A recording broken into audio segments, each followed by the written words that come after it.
Hello guys. So I figured, kung gusto ko talagang karirin tong content creation sa social media, I need to yap. Literally. Kailangan kong dumaldal sa harap ng camera. Kasi hindi na ako sanay guys. Nasanay na ako sa TikTok na lagi lang ako nagvo-voice over. Excuse me. For I have ubo.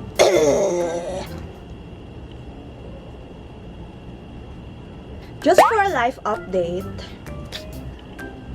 nakuha ulit ako ng Food Club Manila to make a video about their buffet na ginawa ko last week lang pala. Birthday yun ni mother, so I think I'm gonna make a separate vlog about it. Separate from here. Para marami akong vlogs, guys. Dami ko ng vlogs na pending. Another update, I have a work na, I have a job na, which is, as a girly na ayaw maging employee forever, it's still a good blessing. It's still a blessing. Kasi, at least magkakaroon na kami ng source of income, and magkakaroon na ako ng pera. Panggala. Yun lang talaga yung reason ko kung bakit ako magtatrabaho. Para sa pera. What else? Wala namang pogi akong workmate. Ang trabaho ko ay same pa rin dun sa previous job ko, which is research and development. If you're a food technology graduate, isa to sa mga pwede nyo maging work kapag gumraduate kayo. Research and development sa food industry ng isang company na hindi ko ina-name drop because baka i-stalk nyo ako. Ano pa bang iayap ko? Dapat pala may ginagawa akong something, no? Katulad ng makeup, ganyan. Kaso hindi ako marunong mag-makeup. I mean, hindi ako magaling mag-makeup. So, hindi ko kaya yung yap with me while I do my makeup, get ready with me, something. Ang kaya ko lang ay kumain as a food tech graduate. Kaso yun, hindi ka naman pwede mag-yap habang lumalamon ka. Hindi ko na alam yung sasabihin ko, guys. Tapos, nagbinondo pala kami ng best friend ko. Separate vlog again. Manila trip. May mga nagtatanong sa akin kung kailan ko ipopost yung Palawan trip ko na nangyari nung June pa. Pero hindi ko, June 2025, hindi ko na-edit. Kasi ang galing ko eh. So yeah, this is getting awkward. Don't you think? Dapat talaga nag-voice over na lang ako yan, no? Pero, I can do this. I can do this and I will do this. Kailangan, consistency is the key para maging yapper tayo for 2026 sa harap ng camera. Gusto ko rin bumili ng DJI. Meron bang DJI dito sa ano ko? Ito oh, nasa katabi ng SB19 yung aking DJI na aking target for this year. Kasi, ang awkward mag-vlog na cellphone camera mo ang gamit mo. Kasi nga, ang dami judgmental. Or siguro paranoid lang ako, ganyan. Ayan! Malapit na akong 5 minutes na gayap. Pero syempre, ikakat ko to. Guys, I need you to influence or de-influence me to get braces. Ito yung ipin ko. Meron siyang awang dito. Kasi meron ako nabunot na ipin dito. Hindi naman ako yung nagbunot, syempre, yung dentist. Pinabunot ko yung ipin kasi, yun nga, wala na siyang pag-asa. Tapos, hindi pa uso. Or, I'm not sure kung uso na yung root canal dati or mahal na siya nun. Pero yeah, binunot siya. So, nagkaroon ng spaces yung ipin ko. Dati hindi ganito, maganda yung ipin ko dati. Mind you. Ngayon, may awang na siya. Awang na siya, ang arte. Ahas yan. Yun lang naman yung problema ko. Pero kapag naka-side naman, di naman halata, diba? Pero yeah, ang mahal magpa-braces. So, it's either you influence me or de-influence me kung kukuha ako. Wala pa akong pera, mind you. Pero, magkakaroon. At kapag nagkaroon, yun, magpapabraces ako or not. Another thing, influence or de-influence me to color my virgin coconut oil hair. Wala pang treatment na nararanasan ang aking hair. Ayan siya. Pero gusto ko magpakulay ng burgundy. Tara, burgundy. Not just red, it's burgundy. Kaya siya shiny kasi virgin siya, virgin. Ayoko makabasa ng sisirain mo lang yung buhok mo, ganyan. Ayan guys, tanggap ko na, masisira ang buhok. Charis. Nagawa naman niya na yung gusto kong gawin sa kanya, yung bang mag-donate ng hair 2 times, mind you. Yung sobrang haba ng hair ko dati, tapos pinaputulan ko siya.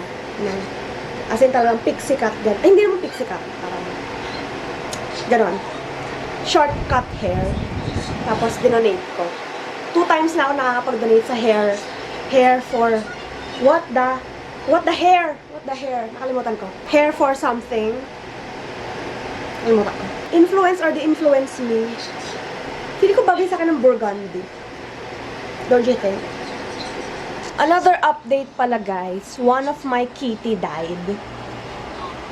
I cried. Arte. I cried. Nagdalamhati ako. Nag-grieve ako ng bonggang-bongga. Si Choco Bear, if you remember her, siya yung may pisak yung mata sa kanan, ganon. Ayun. She died last week. Last week lang.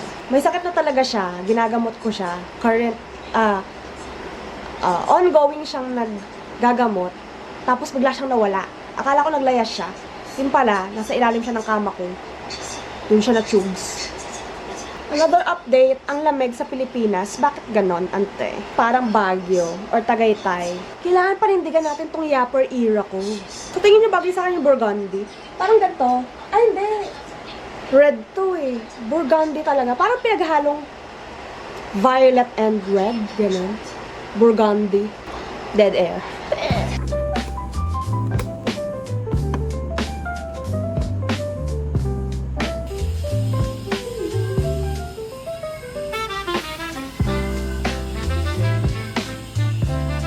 Hello, it's Saturday, so I'm gonna take you on a date with me.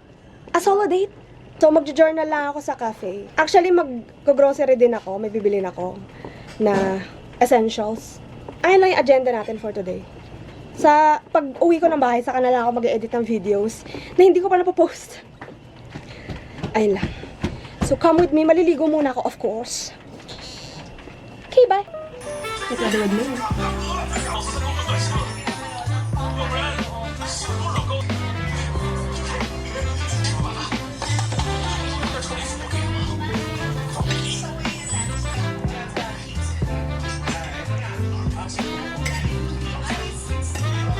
This is the fit.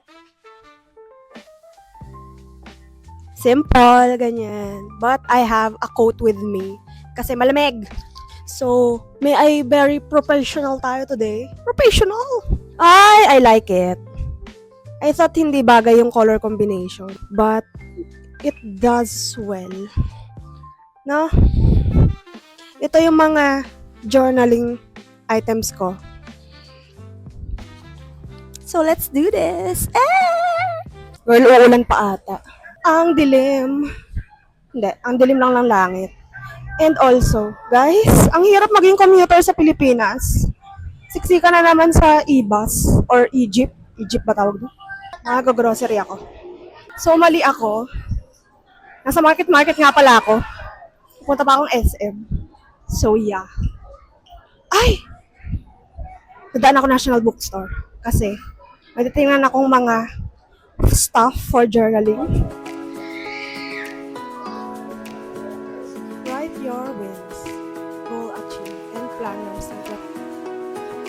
My friends, I'm dreaming.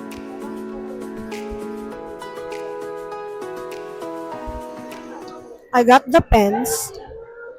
I got the apple pen. So, wala akong nabiling washi tape. For some reason, walang washi tape sa National Bookstore, ante. Let's go to... liligaw ako. SM Aura.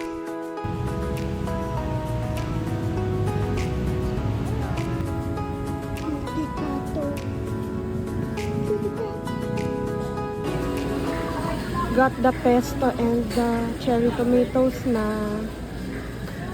Naghahanap ako ng murang hipon, pero parang wala. So, let's see. Wala akong mahanap na shrimp. So, hindi na ako bibili ng shrimp dito. Sa Pateros na lang kami bibili. Bukas. Mas mura siya and mas marami. Kasi, hindi pa siya detailed or deboned or kung ano man tawag dun sa shrimp kapag wala na siyang ulo. The bone. The headed. May nakatago na dumi. So, mas mura yung regular tomatoes. So, let's go with regular tomatoes. Yung mahal ng cherry tomatoes, kala mo naman. Parehas lang naman silang kamatis. Nabalaki ng pila. Got the groceries na. Kaso, hindi ko alam kung busy na sa 32nd Street na cafe. Cafe, 32nd Street. Or magsa-Starbucks na lang ako. Kasi, daming tao dito. Lagi naman. Tuwing Saturdays. Saturday kasi ngayon. So, expected na marami siyang tao. But let's see. Unahin ko muna yung Starbucks. Tapos kapag hindi masyadong matao, doon ako. Pero gusto ko rin talaga sa 32nd Street. Gusto ko matry yung coffee nila. Negat sa SB. SB19. Check. It's full and I don't have any place to stay in there. So maglalakad tayo to 32nd Street. Tamad na ako konti. So we're going to 32nd Street Cafe or Cafe 32nd Street. Ang hirap ng ganito. Kaya gusto ko na ng DJI, Osmo, Pocket 3, Creator, MM because ang hirap ng plate kapag ganito. Pagod ako. Sana gumagana yung mic ko. Kasi usually hindi siya gumagana. Kaya nilalakasan ko sa boses ko. Going to the cafe at last. 3 o'clock na ata or 3 past 3. Di pa nakakapag-journal. May meeting pa kami sa Angat Sembo ng 8 p.m. So yeah. Taray ko. Very professional. Anto eh. Iniisip ko sa CBTL na lang. Kaso, ante masyado siyang maliwanag for my liking. Taray! Dito lang muna tayo. Magagala muna ako. Ayoko ipakita yung mga taong lumalakad. Gusto ko yung mukha ko na yung makikita nyo. Tsa! 4 minutes walk na lang naman. Nasa 32nd Street na ako. So, let's try. Sorry ang gulo ng video ko. Kasi, wala akong stabilizer, guys. Also, nagtingin na nila ako. I don't care. This is therapy. What do you call that? Exposure therapy. Yes.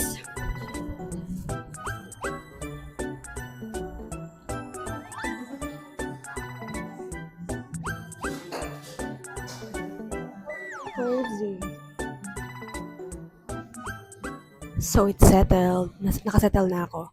And I have my drink, I have my food, and let's taste muna. Kasi na-excite ako. But, mag-journal tayo mamaya. Excited ako dito sa dark choco mocha. So, I think it's caffeinated kasi nga mocha siya. Gosh, ang sarap. Shit, ang sarap. Kinikilig ako. Ang lakas ng caffeine niya. So, let's try this cheesecake.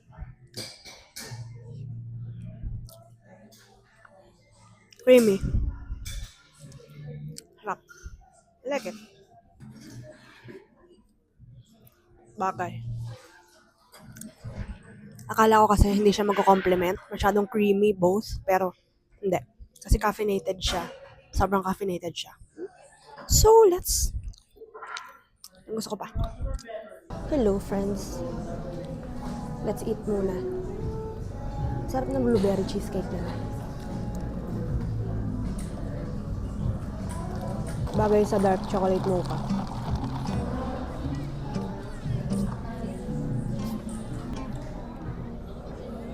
At some point, I started getting perceived as a grown-up. Yeah, it snuck up on me. I remember days on the back of the school bus, making up us wanted to grow up, but now I'm missing the old days.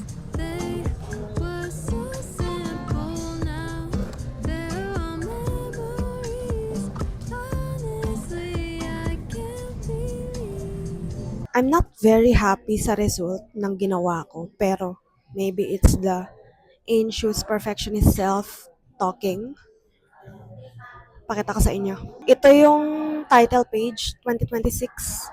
Pangit, no? Pambata. Tsa. Ito, Dear Future Me, open me on December 31, 2026. Hindi ko pa nasusulatan yan. Grabe, 2 hours na ako dito, hindi pa ako nagsusulat.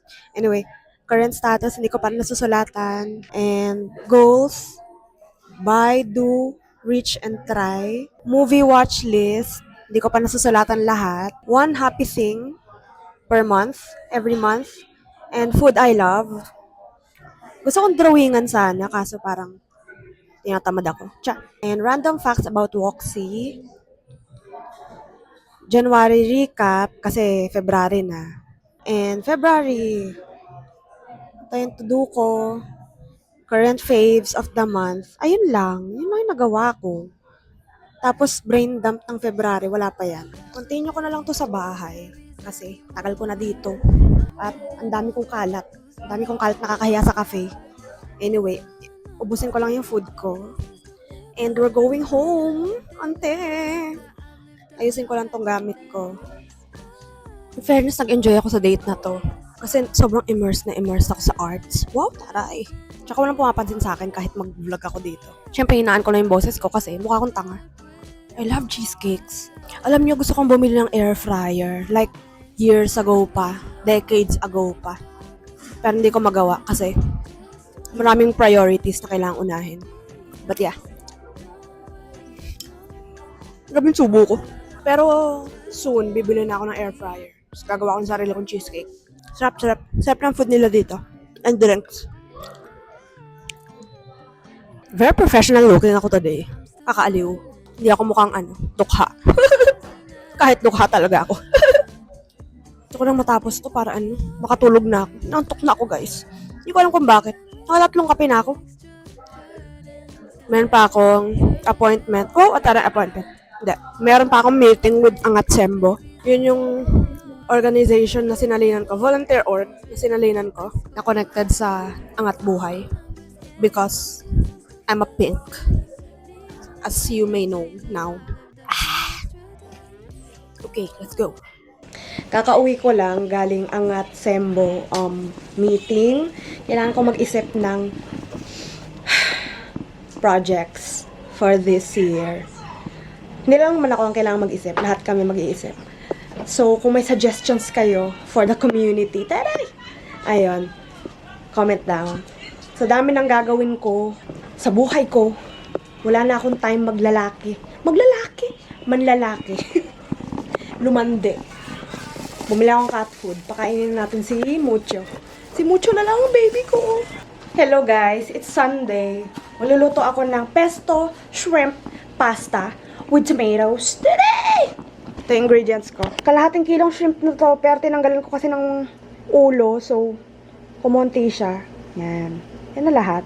I-vlog ko rin to sa TikTok, so baka nakaganon ulit yung camera ko. Okay, bye.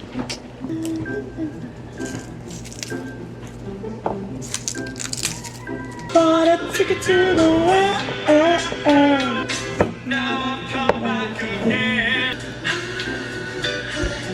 Hiwain ng shrimp. Malalaki naman ito.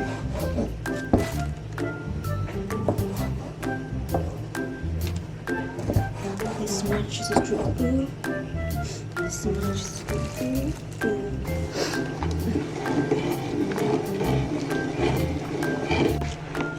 Ito na. Ito na siya. Mukha naman siyang pesto shrimp. Bobo! Nakalimutan ko yung kamatis! Yan. Shrimp pasta. Guys, ang sarap ng luto ko, ante. Shrimp pesto, creamy pasta with tomatoes. Balance lahat.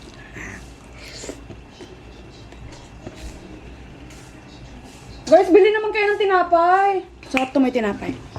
Pero hindi siya maalat.